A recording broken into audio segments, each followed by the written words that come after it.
come in at 156 crore rupees versus 81 crore rupees. That one at least looks in line, a tad above what we had expected. The ET Now poll was suggesting profit growth of 82%, coming in at 146 crores. The number that the company has managed to deliver is 156 crores. So a bit above what the markets were expecting, what the street was expecting. The revenue figure is also on your screen. Revenues have come in at 5,790 crore rupees versus 5,355. Again, it is in fact a tad below what we had expected. The ET Now poll came up with a number of 6,174 crore rupees for the top line growth. Clearly that on that count it is a miss. 5,790 is what BHEL has managed to clock in. Let's go across to Avan to understand the performance in a better way and to see if there's some more guidance in the release. Avan, what are you making of these numbers? Well, we just have those sort of numbers with us at hand, but even in terms of the overall segmental performance, if we look at it,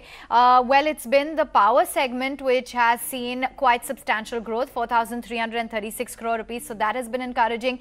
The industry growth, though, a little bit disappointing, 1,153 crore rupees versus close to 1,271. So industry growth has been lower. You have the total intersegmental revenue that has come in a little bit higher at 5,790 odd crore rupees versus 5,604 and 7 odd crore rupees. But yeah, in terms of the PAT figure, it was a little bit better than what the street is working with. In fact, we have Ranjit Sivaram who is now joining us to give us a sense of how he's read into the numbers. Ranjit, hi, welcome to the show. Just give us a sense as to how you're looking at the top line growth. 5,790 crores is what BHEL has delivered, and this, at least in comparison with the ET Now poll, doesn't stack up too well. Yeah, the execution, if you look at it, has been a bit weak. But we believe that they were able to deliver on the gross margins.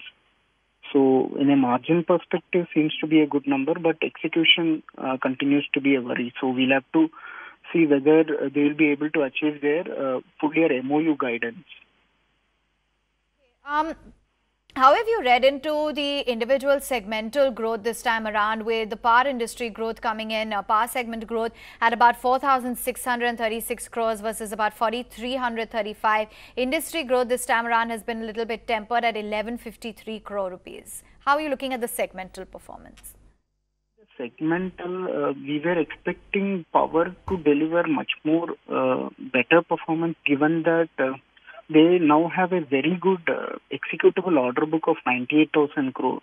So probably this is one thing. Execution is a key thing to watch on the company, because last year they didn't have so much of an order book last year starting, but this year starting they had a very strong executable order book of 98,000 crore.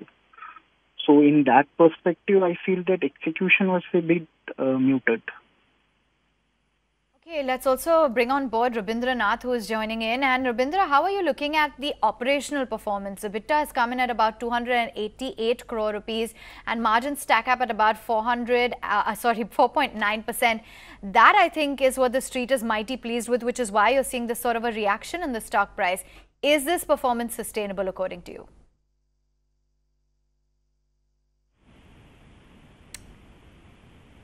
Rabindra, is my voice reaching you? Okay, Ranjit, if you can hear me, what's your outlook on the operational performance?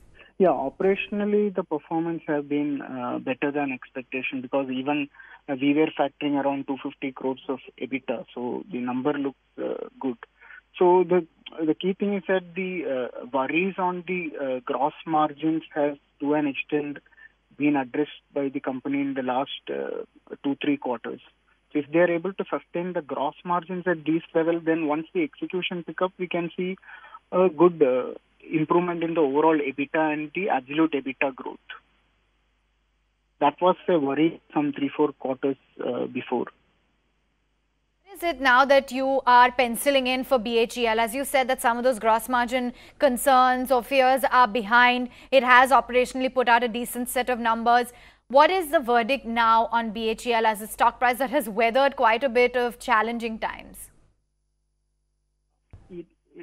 the problem is that even if the gross margins improve, the worry with the market is regarding the future order pipeline. So if they are able to improve the order intake going forward because of the overall trouble in the thermal sector, and if they are able to show some good diversification opportunities, that can be the real trigger for a re-rating on the stock, in addition to the execution.